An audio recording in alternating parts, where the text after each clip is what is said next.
ಸತತವಾಗಿ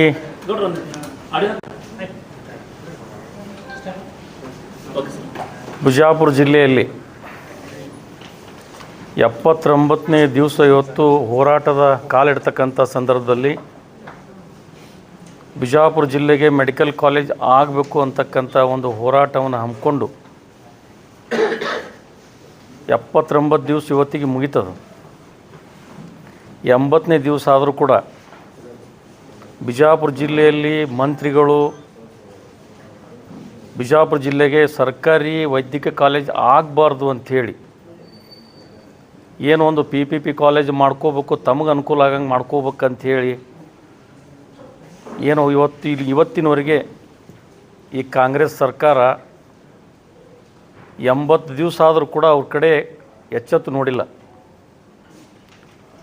ಇಲ್ಲಿ ಹೋರಾಟದಲ್ಲಿರ್ತಕ್ಕಂಥ ರೈತರನ್ನ ಕರ್ಕೊಂಡೋಗಿ ಮುಖ್ಯಮಂತ್ರಿಗಳ ಜೊತೆ ಅವಮಾನ ಮಾಡಿ ಅವ್ರಿಗೆ ಕಳಿಸ್ತಕ್ಕಂಥದ್ದು ಇದು ಬಹಳ ಒಂದು ಮನಸ್ಸಿಗೆ ನೋವಾಗ್ತಕ್ಕಂಥದ್ದು. ಇದು ಒಬ್ಬ ರಾಜ್ಯದ ಮುಖ್ಯಮಂತ್ರಿ ಮತ್ತು ನಮ್ಮ ಜಿಲ್ಲಾ ಉಸ್ತುವಾರಿ ಮಂತ್ರಿ ಇಲ್ಲಿ ಸರ್ಕಾರಿ ಮೆಡಿಕಲ್ ಕಾಲೇಜ್ ಆದರೆ ತನ್ನ ಮೆಡಿಕಲ್ ಕಾಲೇಜ್ಗೆ ಏನಾದರೂ ತೊಂದರೆ ಆಗ್ತದೆ ಅಂತಕ್ಕಂಥ ಒಂದು ಭಾವನೆ ಇಟ್ಕೊಂಡು ಇವತ್ತು ಬಿಜಾಪುರ ಜಿಲ್ಲೆಯಲ್ಲಿ ಸರ್ಕಾರಿ ಮೆಡಿಕಲ್ ಕಾಲೇಜ್ ಆಗಬಾರ್ದು ಅಂಥೇಳಿ ಸತತವಾಗಿ ಮುಖ್ಯಮಂತ್ರಿಗಳ ನಮ್ಮ ಜಿಲ್ಲಾ ಉಸ್ತುವಾರಿ ಮಂತ್ರಿ ಕೈಗೊಂಬೆಯಾಗಿ ಈ ಮೆಡಿಕಲ್ ಕಾಲೇಜನ್ನು ಆಗಬಾರ್ದು ಅಂತೇನು ಹೊರಟಿದ್ದಾರೆ. ಈಗಾಗಲೇ ನಮ್ಮ ನಾಯಕರು AS ಪಾಟೀಲ್ ನಡಳ್ಳಿಯವರು ಭಾಳ ಒಂದು ವಿಷಯವನ್ನು ತಮ್ಮ ಪ್ರಸ್ತಾವನೆ ಮಾಡಿದರು ಮೆಡಿಕಲ್ ಕಾಲೇಜ್ ಬಗ್ಗೆ. ಮುಂದಿನ ದಿನಮಾನಗಳಲ್ಲಿ ಯಾವುದೇ ಪರಿಸ್ಥಿತಿಯಲ್ಲೂ ಗೊತ್ತಾಯೋ ನಮ್ಮ ಭಾರತೀಯ ಜನತಾ ಪಕ್ಷ ಸರ್ಕಾರ ಆಗೋದಂತೂ ನಿಶ್ಚಿತ. ಇವರು ಅಂತರೂ ಕಾಂಗ್ರೆಸ್ನವರು ಮೆಡಿಕಲ್ ಕಾಲೇಜ್ ಯಾವ ಕಾಲಕ್ಕೂ ಮಾಡೋಂಗಿಲ್ಲ. ಯಾಕಂದ್ರೆ ಈ ಕಾಂಗ್ರೆಸ್ಸಿನ ಸಚಿವರು ಏನಿದ್ದಾರೆ ಇವರು ತೊಗಲು ಭಾಳ ದಪ್ಪ ಆಗಿಬಿಟ್ಟದೆ, ಇವರು ಮಾಡೋಂಗಿಲ್ಲ. ಮೊನ್ನೆ ಹೋರಾಟದಲ್ಲಿ ಒಂದು ಮಾಧ್ಯಮದ ಮುಖಾಂತರ ಒಂದು ವಿಷಯವನ್ನು ಪ್ರಸ್ತಾವನೆ ನಾನು ಮಾಡಿದ್ದೆ. ಈ ಸರ್ಕಾರದವರು ಕಾಂಗ್ರೆಸ್ ಸರ್ಕಾರದವರು ತಮಗೆ ಮಾಡಲಿಕ್ಕೆ ಆಗಲಿಲ್ಲ ಅಂದರೂ ಪರವಾಗಿಲ್ಲ, ಆದರೆ ಇಲ್ಲಿ ಬಂದು ಸಂತವನ್ನ ಹೇಳಿ ಒಂದು ಸ್ವಲ್ಪ ಕಾಲಾವಕಾಶ ತೊಗೊಂಡು ನಾವು ಮಾಡ್ತೀವಿ ಅಂತಕ್ಕಂಥ ಒಂದು ಮಾತು ಕೂಡ ಅವ್ರು ಹೇಳಿಲ್ಲ. ಅದೇ ಬಾಗಲಕೋಟದಲ್ಲಿ ಮೆಡಿಕಲ್ ಕಾಲೇಜ್ ಕೂಡ ಸ್ಯಾಂಕ್ಷನ್ ಮಾಡಿಕೊಟ್ಟಿದ್ದಾರೆ ಅವರು. ಅಲ್ಲಿ 450 ಕೋಟಿ ರೂಪಾಯಿ ಸ್ಯಾಂಕ್ಷನ್ ಮಾಡಿದ್ದಾರೆ. ಆದರೆ ಇವತ್ತು ನಮ್ಮಲ್ಲಿ ಬಿಜಾಪುರ ಜಿಲ್ಲೆಯಲ್ಲಿ ಇವತ್ತು 165 ಎಕರೆ 68 ಎಕರೆ ಜಾಗ ಇರ್ತಕ್ಕಂಥದ್ದು, ಎಲ್ಲ ಸೌಲಭ್ಯಗಳನ್ನು ಇರ್ತಕ್ಕಂಥ ನಮ್ಮ ಬಿಜಾಪುರ ಜಿಲ್ಲೆ ಸರ್ಕಾರಿ ಆಸ್ಪತ್ರೆ.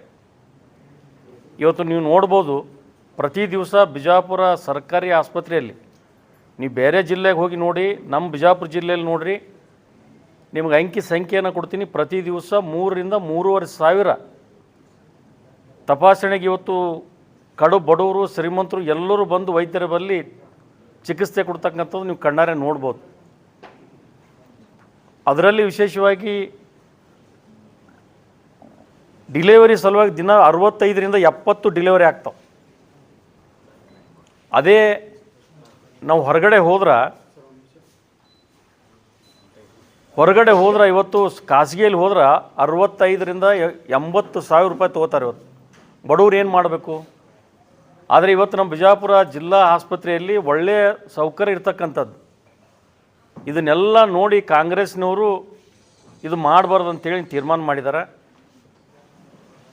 ಆದರೆ ಇವತ್ತು ನಾವು ಈ ವೇದಿಕೆ ಮುಖಾಂತರ ಒಂದು ಮಾತು ಹೇಳಲಿಕ್ಕೆ, ಮಾಧ್ಯಮದ ಮುಖಾಂತರ ಒಂದು ಮಾತು ಹೇಳಲಿಕ್ಕೆ ನಾನು ಬಯಸ್ತೀನಿ. ಯಾವುದೇ ಪರಿಸ್ಥಿತಿಯಲ್ಲಿ ತಮ್ಮ ಕೈಲಿ ಆಗಲಿಲ್ಲ ಅಂತಂದ್ರೆ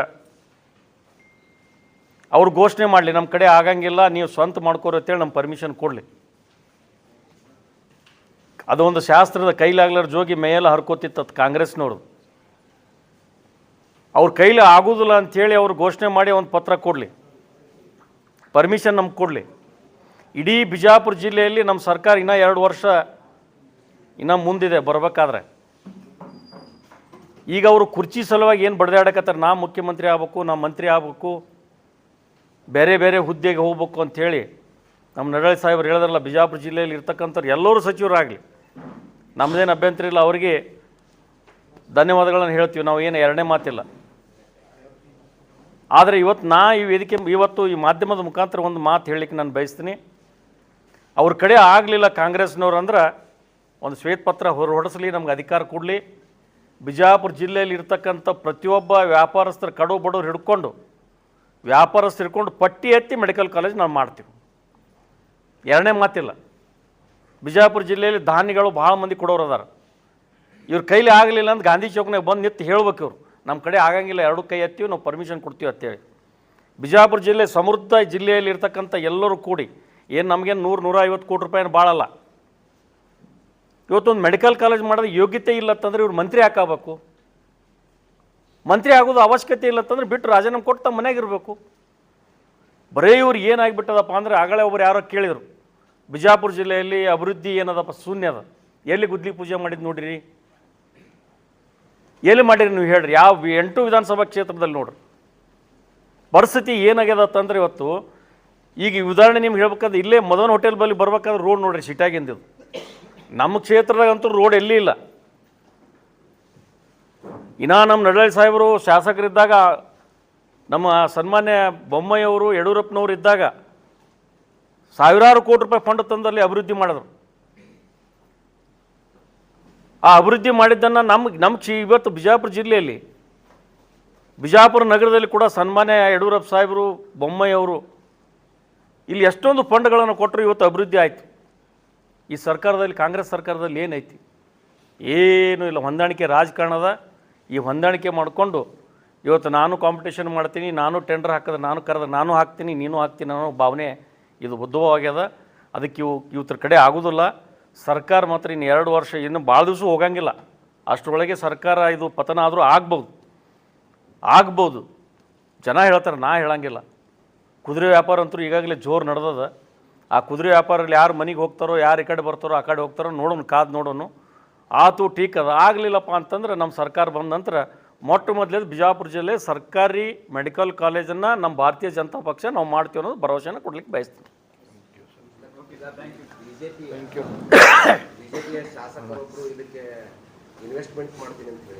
ನಾ ಅದನ್ನೇ ಹೇಳಿದ್ನಲ್ರಿ. ಬಿಜೆಪಿ ಶಾಸಕರು ಯಾರು ಸರ್? ಯಾರು ಬಿಜೆಪಿ ಶಾಸಕರು ನಮ್ಗೆ? ನೀವು ಒಬ್ಬರು ಬಿ ಶಾಸಕರು ನಮ್ಗೆ ಬಿಜಾಪುರಾಗಿಲ್ಲ. ಬಿಜೆಪಿ ಶಾಸಕರು ನಮ್ಮಲ್ಲಿ ಕ್ವಶನ್ ತಪ್ಪು ಕೇಳಬೇಡಿ ನಮಗೆ. ನೀವು ಪತ್ರಿಕೆ ಪ್ರಶ್ನೆ ಸರಿಯಾಗಿ ಕೇಳಿ. ಆಗಿರ್ಬೋದು, ಉಚ್ಚಾಟನೆ ಮಾಡಿಬಿಟ್ಟು ನಾವು ಈಗ ನಮ್ಮ ಪಕ್ಷ ಇಲ್ಲ, ಅವ್ರಿಗೆ ನಮ್ಮ ಪಕ್ಷ ಇಲ್ಲ. ಬಿಜೆಪಿ ಶಾಸಕರಲ್ಲ ಇಲ್ಲ, ಬಿಜೆಪಿ ಶಾಸಕರಲ್ಲ ಸರ್. ಉಚ್ಚಾಟನೆ ಒಂದು ನಿಮಿಷ ಈ ಪ್ರಶ್ನೆಗೆ ದಯಮಾಡಿ ಅರ್ಥ ಮಾಡಿ ಸರ್. ಅವರು ಅಧ್ಯಕ್ಷರು ಸರಿಯಾಗಿ ಹೇಳಿದ್ರೆ ಅದನ್ನು ಕ್ಲಾರಿಫೈ ನೀಟಾಗಿ ಕೊಡ್ತೀನಿ ನೋಡಿ. ನಿಯಮಾವಳಿಗಳ ಪ್ರಕಾರ ಒಬ್ಬ ವ್ಯಕ್ತಿ ಪಕ್ಷದ ಚಿಹ್ನೆಯಲ್ಲಿ ಗೆದ್ದಾಗ ಎಲ್ಲಿವರೆಗೆ ಪಕ್ಷ ಇಟ್ಕೊಂಡಿರುತ್ತೆ ಅಲ್ಲಿವರೆಗೆ ಪಕ್ಷದ ಶಾಸಕ. ಪಕ್ಷ ಉಚ್ಚಾಟನೆ ಮಾಡಿದ ಮೇಲೆ ಅವರು ಇಂಡಿಪೆಂಡೆಂಟ್ MLA. ಈಗ ಅವ್ರಿಗೆ ನೋಡಿ, ಅವರಿಗೆ ಚೇರ್ ಕೂಡ ಇಂಡಿಪೆಂಡೆಂಟ್ MLA ಪಕ್ಕದಲ್ಲಿ ಕೊಟ್ಟಿದ್ದಾರೆ. ಅಂದಮೇಲೆ ಅವ್ರನ್ನ BJP MLA ಅಂಥೇಳಿ ಅನ್ಬೇಡಿ ಅಂಥೇಳಿ ನಮ್ಮ ಅಧ್ಯಕ್ಷರು ಹೇಳಿರ್ತಕ್ಕಂಥದ್ದು ಸರಿ ಇದೆ. ಇನ್ಮೇಲೆ ನಮ್ಮ ಮಾಧ್ಯಮ ಸ್ನೇಹಿತರು ಕೈ ಮುಗಿದು ಕೇಳ್ಕೊಳ್ತೀವಿ, ಯಾರು BJP ಶಾಸಕರು ನಮ್ಮ ಜಿಲ್ಲೆಯಲ್ಲಿ ಇಲ್ಲ. ಅದು ಒಂದು ಗ್ಯಾರಂಟಿ ಹೇಳ್ತೀನಿ, 2028ಕ್ಕೆ 8 ವಿಧಾನಸಭಾ ಕ್ಷೇತ್ರದಲ್ಲಿ BJP ಗೆಲ್ತೇವೆ, ಗೆದ್ದೇ ಗೆಲ್ತೇವೆ. Thank you sir. अपोजिशन में तो आप है ना, आप सदन में जाएंगे तो क्या अपोजिशन लीडर होने के नाते, कांग्रेस तो हुकूमत कर रही है, अपोजिशन लीडर होने के नाते क्या आप मेडिकल कॉलेज की वहाँ डिमांड करेंगे जैसे दूसरे चीज़ों को लेके आप डिमांड करते हैं सदन में? क्या इसका डिमांड आपके बीजेपी की तरफ से किया जाए? बीजेपी का हमारा MP साहब, हमारा लीडर लोग, सब हमारा पार्टी जो अभी एजुटेशन कर रहे हैं उसको हम सपोर्ट कर रहे हैं.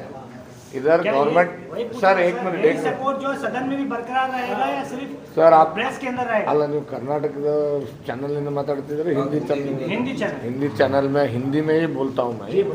अभी medical college, government medical college हर डिस्ट्रिक्ट में दिया है, सिर्फ हमारा डिस्ट्रिक्ट में नहीं है. ये कांग्रेस नहीं देता है. मैं ये कांग्रेस वाले, कांग्रेस सरकार में गवर्नमेंट मेडिकल कॉलेज नहीं होगा, लेकिन ये लोगों को इंटरेस्ट नहीं है. हमारा सरकार आएगा, हम लोग गारंटी के साथ बोल सकते हैं हमारा गवर्नमेंट मेडिकल कॉलेज 2028 के बाद हम देंगे. मेरा सवाल सरकार आने के बाद नहीं है सर, आप सदन में तो जाएंगे अभी सदन में देखिए, ऑलरेडी हम लोगों ने बोला है सदन में जाएंगे हमारा अपोजिशन लीडर, सर हमारा अपोजिशन लीडर को, सर एक मिनट हमारा अपोजिशन लीडर को जो डिस्ट्रिक्ट में सिर्फ पीपी मेडिकल कॉलेज नहीं, जो डिस्ट्रिक्ट में हर जो समस्या है पूरा लिस्ट बना के हम लोग ऑलरेडी दिया है असेंबली में रख ಆಯ್ತಂದ್ರೆ ಅವ್ರಿಗೆ ಏನು ಲಾಭ ಅದಾವ ಸರ್? सर KPP ಮಾಡಲ್ ಆಯ್ತಂದ್ರೆ ಅವ್ರಿಗೆ ಏನು ಲಾಭ ಅದಾವ? ಅವ್ರಿಗೆ ಇಂಟ್ರೆಸ್ಟ್ ಇಲ್ಲ ರೀ ಮಾಡಕ್ಕೆ, ಅವ್ರಿಗೆ ಇಂಟ್ರೆಸ್ಟ್ ಇಲ್ಲ, ಅವ್ರಿಗೆ ಜನ ಹಿತಾಸಕ್ತಿ ಬೇಕಾಗಿಲ್ಲ, ನಾವು ಮಾಡ್ತೀವಿ ಸರ. ಬರೀ ಕೇಂದ್ರ ಸರ್ಕಾರದ ಯಾವುದೇ ಯೋಜನೆಗಳನ್ನ ನಾವು ಉತ್ತರ ಕರ್ನಾಟಕಕ್ಕೆ ವಿಶೇಷವಾಗಿ 8 ಶಾಸಕರನ್ನ 2028ರಲ್ಲಿ ನಮ್ಮ ಜನ ಆರಿಸಿ ಕಳಿಸ್ಲಿ, ನಮ್ಮ ಜಿಲ್ಲೆಗೆ ಅತಿ ಹೆಚ್ಚು ಅನುದಾನ ತರ್ತೇವೆ, ನಮ್ಮ ಜಿಲ್ಲೆಯ ಜನರ ಎಲ್ಲ ಬೇಡಿಕೆಗಳನ್ನು ಈಡೇರಿಸತಕ್ಕಂಥ ಕೆಲಸ ನಾವು ಮಾಡ್ತೀವಿ. Right sir, thank you. ಎಲ್ಲ ಮಾಧ್ಯಮ ಸ್ನೇಹಿತರು ಸ್ವಲ್ಪ